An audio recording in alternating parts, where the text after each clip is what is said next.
Let's pray this morning. Lord, we just thank you for your presence. We thank you for your goodness to us and your faithfulness. We just ask, Lord, that you be with us. We hear your word. Draw us ever close to you because you are all and everything we need. We give you praise, Jesus. Amen. Well, I am really thankful to be with you this morning. I'm Lois Wade. My husband is the pastor, and he has asked me to speak for Mother's Day. By the way, happy Mother's Day. Happy Ladies' Day. We are so thankful for the sleepless nights, the times you've taken care of someone who's been sick. We've been so thankful for the roles you've played in helping your family and for the unlimited times you sacrificed putting others above yourselves. So I say, happy Mother's Day, happy Ladies' Day. We are glad to celebrate you today. When Jeff and I were expecting our first child, we didn't know what we would be having. But for months, I have been telling Jeff, it's going to be a girl. I feel it's going to be a girl. It's going to be a girl. So when it came time to pack for the hospital, I included boys' clothes and girls' clothes just to be safe. But I secretly went out and purchased a little baby headband. It was white lace with a little pink bow. And I tucked it in the suitcase because I just knew that we were going to have a girl. And when she was born, I was going to surprise Jeff with a special little bow on her head. When the time came for the baby to be born, guess what? The doctor said, you have a son. Jeff and I looked at each other in total surprise. And the doctor said again, you have a son. Well, Jeff gave a huge sigh of relief because all the concerns of having a daughter and raising her just flew out the window. But I was totally stunned. I was around my nieces growing up. And I remember saying to Jeff, what are we going to do with the boy? And he said, I think we'll figure it out. Well, Grayson was quite a joy. We just loved and cherished our little boy. When we found we were expecting the second time, Jeff asked me if it's another boy, are we going to go for a third time? And I said, absolutely not. I only have two hands. But when Laurel was born, we felt like our family was completely set. Now, Grayson, he learned to walk when he was 10 months old. And this phrase I used to say all the time, why walk when you can run? And he kept us so busy. He was everywhere. But Laurel, she loved to be held and cuddled, and she would stay right by my side. I remember one Sunday, we were talking to people as they were leaving the sanctuary, and the nursery worker had brought Laurel up. Laurel was, she's about 2.5, and she stood right next to me. And I was talking to people. I believe I was holding her hand, and I heard her say, Mom. I looked down real quick. Everything was fine, but I was busy talking to people so I can finish up my conversation. Again, she said, Mom. Everything was fine. I was too invested with the person I was talking to. Then she tugs on my dress and says loudly, Lois. Well, let me tell you, that got my attention. But it was so cute, I didn't feel like it was worth stopping her or correcting her. And the only time she called me Lois was when I wasn't paying attention. Our text today is found in Proverbs chapter 4, verses 20 through 27. My son, pay attention to what I say. Turn your ear to my words. Do not let them slip out of your sight. Keep them within your heart. For they are life to those who find them and health to one's whole body. Above all else, guard your heart, for everything you do flows from it. Keep your mouth free of perversity. Keep corrupt talk far from your lips. Let your eyes look straight ahead. Fix your gaze directly before you. Give careful thought to the paths for your feet, and be steadfast in all of your ways. Do not turn to the right or to the left. Keep your foot from evil. As I have been thinking about my children and how much I love them at this time, I've really tried to live my life according to the Word. I love to study the Word, and I've always wanted to be an example for them. But now they're adults. Grayson is married to Abby. They live in Arkansas where he ministers there. And Laurel is going to college not too far from finishing up there in Chicago at Moody Bible Institute. And I've wondered, how will my children, my family, my friends, how will they remember me? And as we think about this today, I'm the person today because of the result of what my parents have poured into me. My mom had a couple of things, and I'm sure your mom had this one too. If you can't say something nice, don't say anything at all. She also said, if you're going to do something, do it right the first time. She was always for the underdog. She really loved to study the Word. And she would give these short devotionals that gave a real big punch from the Word. Now, my dad, he would get up early, 6 a.m. every morning before he did anything else, work or whatever. And he would go into the front room and he would study his Bible. As I was getting ready for school, I would come out to get breakfast and I would see him there on the couch studying the Word of God. Then he would get down on his knees and he would seek God. This was every day without fail. Even when we went on vacation, he was the first to get up. Then he'd go out in the cars so he could spend his time with the Lord. If there's one word I could describe for my dad, it would be faithful. He was a person who sought God. He wanted to do God's will. Ministry was a passion for him. He loved helping people. And when he told us as a family, this is what God's put in my heart, this is what we're supposed to do, or even this is what's going to happen, it always did because of the relationship he had with God. These things have been instilled within me as a very small child, and I want to pass those on to my children and those around me. I want to invite you to take a trip with me. Let's go together, and let's discover how we can be conscious of the influence that we can leave for the next generation. So what will we leave behind when we're gone? What will be our legacy? Well, we can start by having a right attitude. It's easy to think that nobody knows what you think. If you've been there, you're guarding yourself, you're like, oh, I don't want them to know what we think. But Proverbs tells us that the eyes are the window to the soul. It's written all over your face, whether you're happy, sad, worried, angry, shy, embarrassed, excited, surprised, even silly. People can see it.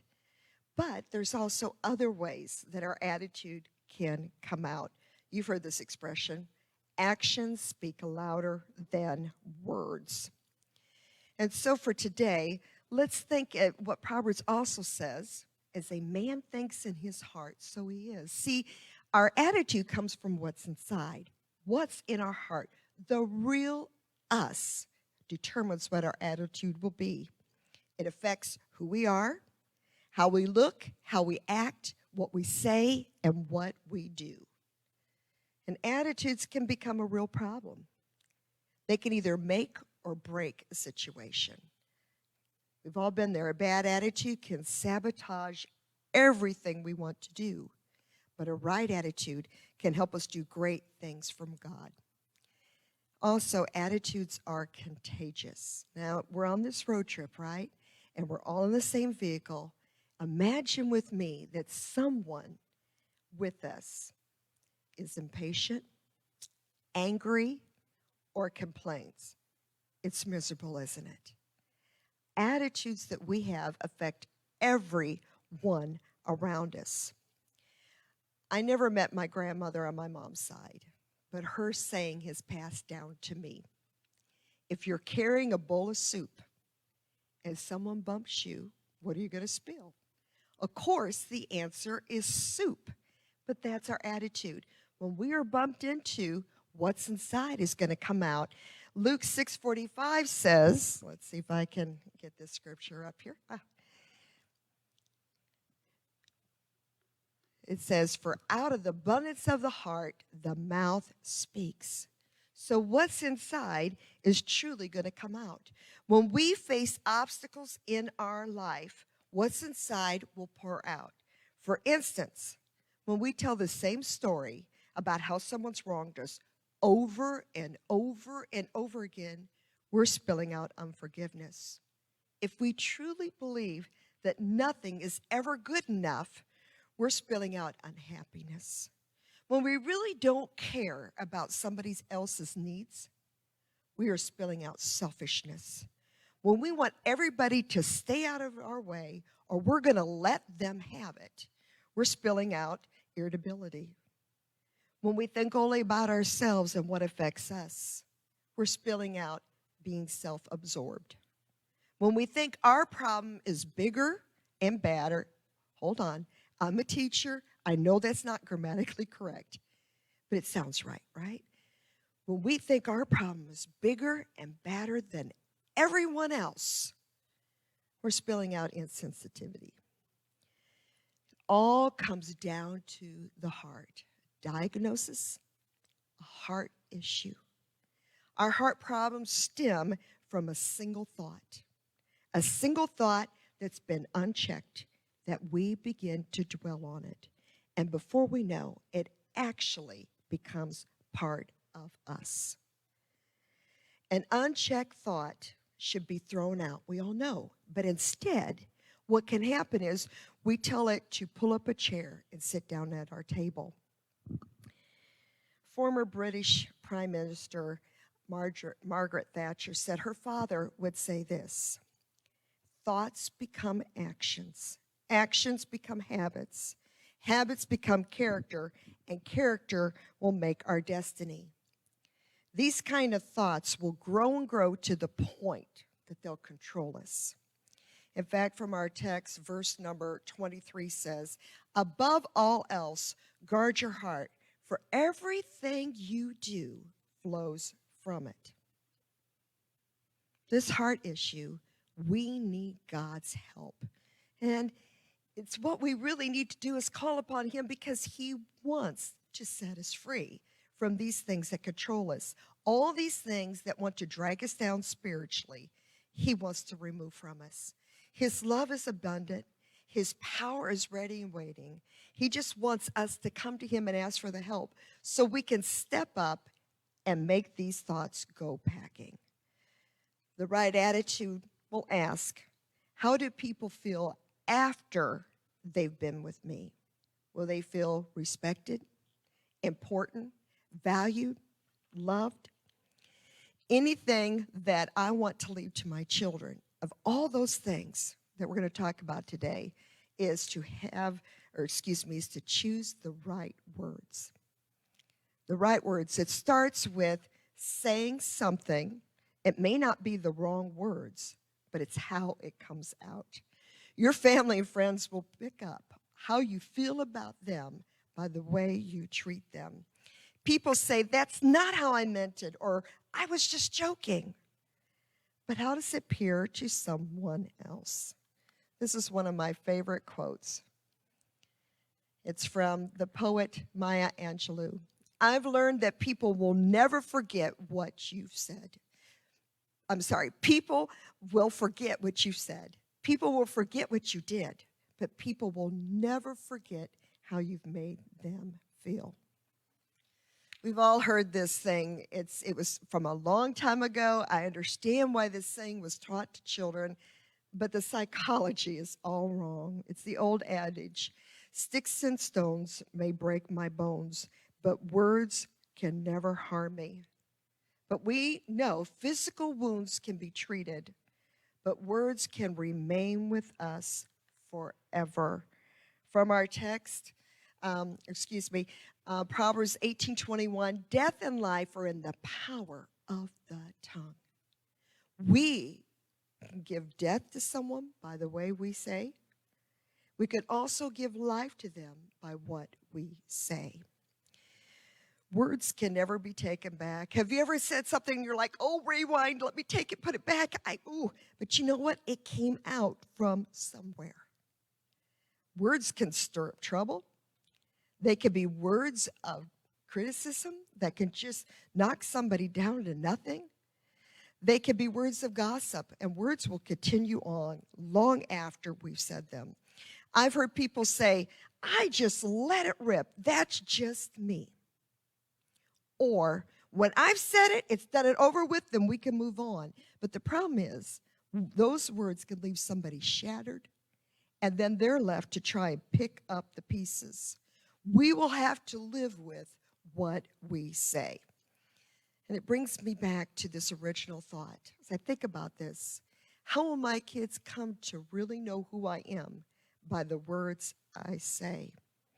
Our text says in verse number 24, keep your mouth free of perversity. Keep corrupt talk far from your lips.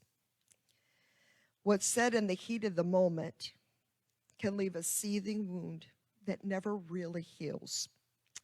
And I found a true test of having control of our words comes during conflict.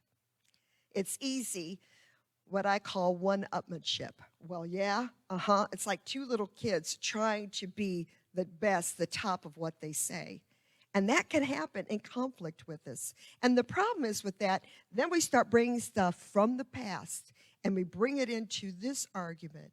Stuff that should have been forgiven and forgotten a long time ago because we want to win at all costs. We are not here to prove who's right and who's wrong. Philippians 2:3 tells us, do nothing out of selfish ambition or vain conceit. Rather, in humility, value others above yourself.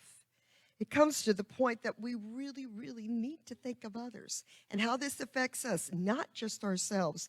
Conflict gives us this chance to work through issues. It helps us to understand, what did I mean when I said these words? And how can they affect someone else? Conflict really gives us a chance to resolve a problem that we are facing with someone else. And it gives us a chance to make peace. Now, being a teacher at school, when I have to deal with a tiff between elementary children, I will have to bring them aside and ask them, okay, what happened? And as we talk it out, I'll end with, now I want you to look at each other and say you're sorry. You can just imagine how that goes when it first starts. Sorry. And I'll say, stop. This is about, we need to say it the right way. And sometimes it takes 2 or 3 more times for them to look at each other and really say it. In fact, I've actually had them laugh at look at each other, and it helps them get along from then on. We must learn to apologize and put others above ourselves. Apologizing is one of the hardest things to do. But you see, it takes the bigger person to apologize, to realize we may have hurt someone unintentionally, but if we did, this is what the conflict is all about. And it's our opportunity to make things right by apologizing. I can't tell you how many times that I've had to apologize to my kids for things that didn't come out or they didn't get the way how I meant it, and wanting to set things straight.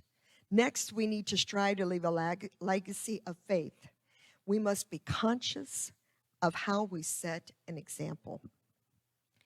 In our text, verse 26 says, give careful thought to the paths for your feet and be steadfast in all your ways.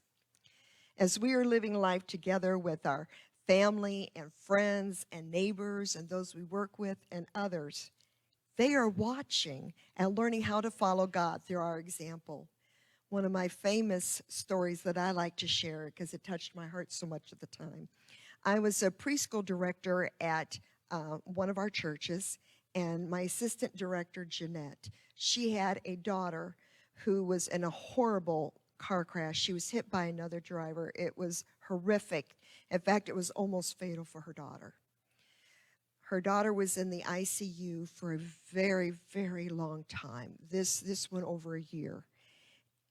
And as I watched Jeanette, I just marveled at how she was handling this. And I remember saying to her, how are you dealing with it this way? And she said, it's not me. She said, it's all God. He's just given me this overwhelming peace. And I observed that in her life. Eventually, God healed and restored her daughter as if the accident had never happened. It was a miracle. But Jeanette's legacy of faith will always stay with me, that she loved and trusted God in such a horrible situation that seemed impossible, but she was willing to put her trust in Him. Unless you're a hermit, none of us can live a life unto ourselves. Our family, friends, neighbors, those who work with us, we are living our lives together. Those of us that are trying to have a legacy of faith, we need to realize we will affect their lives because they are living with us. I don't know how many times I've had to apologize to my children. It could be for little things. How I said something and I told them to do something and I didn't listen to what they had to say. And if I would have just stopped to listen, I would have understood what was going on in the situations. Or times I was just tired and I snapped at them. Or times I really got too upset with the situation. I go back to say, I'm truly sorry. I've handled that. I love you very, very much. People are watching us to see how we handle mistakes, how we correct them, and how we get back on the right track. None of us are going to be perfect. And it's hard when we look at 1 Corinthians 11:1 that says, follow my example as I follow the example of Christ. Paul was saying this, and it's easy to say, well, that's fine for you, Apostle Paul. We believe you wrote a good portion of our New Testament. You were called to be in this position. But the thing is, it's for all of us. And I know some of you are saying, come on, be real. That's never going to happen for me. Well, you know, it absolutely is impossible for you if you try to do it on your own. It has to be a work of the Spirit. But remember, we are attached to the vine. Jesus is the vine. We are the branches. And that's where He says, without me, you can do nothing. If we try to be the right example, choose the right words, and have the right attitude, we're never going to make it if it isn't through the power of the Spirit. Jesus is telling us we're empowered by the Spirit. He is the one that works within us to help us to accomplish what God has called us to do. It starts by confessing, saying, God, I've blown it, or God, this is too hard. I need your help. And the Spirit will rise up within us to help us love and obey God and to show others the way to go. So often I've felt powerless. I'm sure you have too. We see our kids going through a hard time, or we're facing a situation that just seems like it's going to overtake us. We're completely overwhelmed or feel we have nothing more to give. It's to remember in those times, we can through the Spirit. As we live life together with our family, friends, neighbors, those we work with, those that we hold close to as a cherish, what will they have to live with because they're living together with us? Will they live a life that's filled with worry and fear?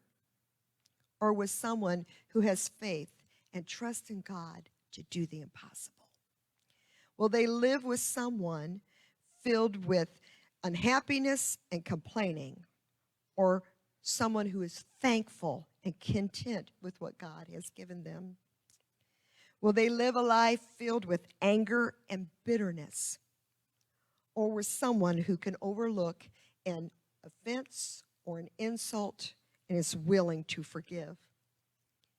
Will they live with somebody who spends money just for today, or someone who pays their bills and plans for tomorrow?